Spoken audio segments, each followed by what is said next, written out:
Hey, what's up? Talking Mike here. Let's talk about Daredevil issue number 1. Warning, there will be spoilers in classes in session. The story starts out actually with Daredevil trying to thwart this carjacking in Hell's Kitchen. He can hear this coming from 3 blocks away about how he hears the tires squealing, the escalated breath and heartbeat of the people trying to steal this car. Luckily enough, this only takes about a couple of minutes to stop this carjacking because Daredevil is able to deal out the vigilante justice that these people deserve, because this is not Daredevil's first rodeo, according to him, and it was a nearly perfect execution with minimal property damage except for the car that the people were trying to steal, because Daredevil is perfect, according to him. Apparently, Matt is no longer a practicing attorney. He is actually teaching law at ESU. In this class, he is talking about contracts and how in our day-to-day lives, we enter into so many binding contracts and we do not know the extent of what we are actually agreeing to. And as he is having this discussion with the class, some of the kids are on their devices and he says, hey, I really want y'all to, put away the devices and have a discussion with me. And one of the kids pipes up and says, hey, look, professor, some kids don't really learn that way with devices. We all learn differently, and you use things to help you teach. We should have these devices to help us learn. And he's like, you know what? You make a fair point. I really didn't think that through. How about we do this? When we are having discussion, the devices are put away, and after the discussion is done, you can have your devices back. And they agreed to this, and he's like, see, right there, that is how you make a contract. We end up going uptown where these 2 detectives are actually investigating a murder on the subway. They're starting to wonder why this body is out in the open. Why did the killer not hide it? We find out that apparently somebody is trying to send a message to somebody, because the person who was murdered, they actually have their eyes cut out, and they didn't do this in a speedy fashion. They actually did it, very precise. They took their time to actually cut the eyes out of this victim's head. We also find out apparently the victim did not put up a fight because they were in restraints, but there were no defensive wounds on their body, so they don't really know what's going on. So after Matt's first day of school, he actually goes out with his friend named James to a bar, and they have actually known each other for quite some time. They've been friends since law school, and Matt just wants to thank James for helping him get this job at ESU. And James is like, whoa, I didn't actually get you this job. I only vouched for you and put in a good word. Some tech billionaire actually gave the school a bunch of money and put in a good word for you and be like, hey, we need to hire this guy. And the dean kind of gave in because he was getting all this money and brown-nosing and wanted to work on these special projects. And Matt was kind of wondering, why does a tech billionaire actually care about the ongoings of a law school?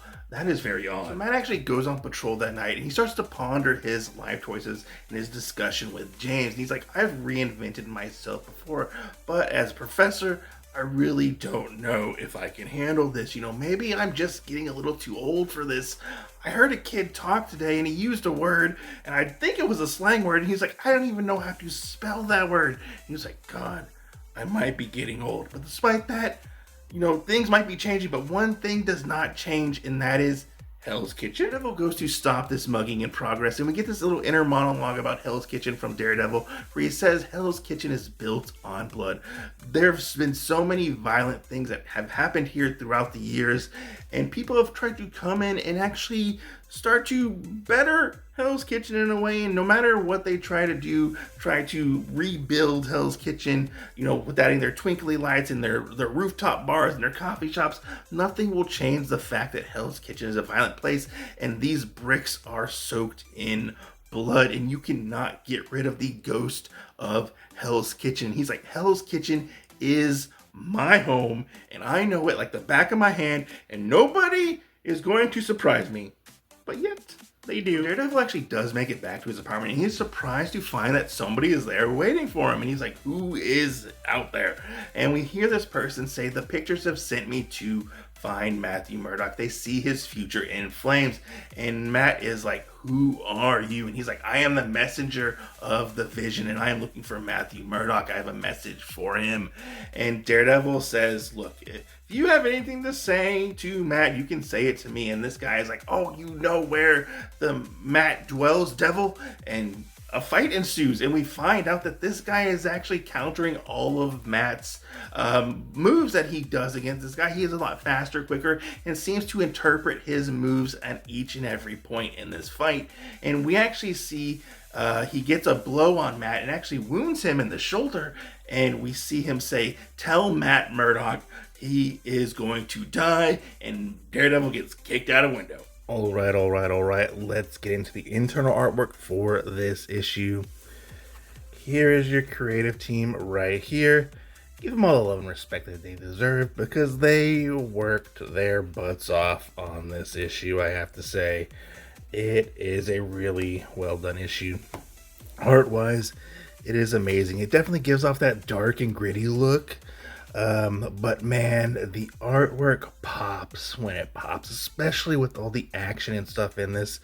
I really like how it all flows, and just seeing the movement of Daredevil and how it like crosses over on the panels and stuff, and it just is a really fun interpretation of Daredevil that I feel like we didn't really get in the last run of Daredevil. But yeah, super cool.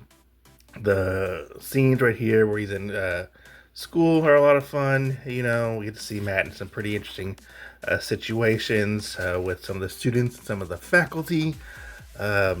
Yeah, super awesome with this artwork. There's one scene in particular that I really liked, and it gets towards the end of this where Matt is fighting some muggers at this point. But this scene right here, where we see the different incarnations of Daredevil, I thought that was so cool and such a fun little throwback to this long-running series. But yeah, definitely awesome. Like, they did not skimp when it came to the artwork for this first issue. So what are my thoughts on Daredevil issue number 1? Well, I thought this book was a solid first read, I have to say. It very much is new reader friendly and a very good jumping on point for people like myself who not read a bunch of Daredevil. I really liked where this book was going towards the end of this, and I thought the creative team took a very big swing creatively in changing up the status quo and making Matt Murdock a teacher. I thought that was very interesting. I feel like Matt has kind of gotten a little stale being a lawyer and a defense attorney, and I liked where they're going, because I think they could take this character into some fun, new, interesting directions. I will say this first issue very much is all set up in this issue. It didn't 100% wow me. It didn't have that wow factor, but I do think it was a very well solid written book. We do get a little bit of action at the beginning and a little bit of action towards the end. I'm very curious of what they're going to be doing with the new villain that they've introduced, OMEN, because they seem to have some kind of past with Matt Murdock himself, not Daredevil, but Matt Murdock. And I find that really interesting because he seems to very much one-up Matt in this fight that he has, because Matt's senses are all thrown off. He can't like smell him. He can't understand his like voice. In fluctuations, he can't tell who it is. And he seems to like counter Matt's every move when it comes to fighting. And I find that to be very fascinating because Matt's a really good fighter. But I'm very curious of like where they're going to take this. And I hope they take this into some fun, interesting, creative directions moving forward, because I feel like this creative team and this run of Daredevil has an uphill battle moving forward because of the last Daredevil run that we got, which was so abysmal and nobody really seemed to like it. So I hope this one, continues the momentum it has with this first issue and takes us to some fun places story-wise. But I'd love to hear your thoughts in the bottom comments below. Let me know what you think of Daredevil issue number 1. Did you pick it up? Did you read it? Or you're not gonna pick it up? You don't like Daredevil? Let me know. I'm gonna talk to you, Mike. Peace out. Stay safe. I'll go read some comic books.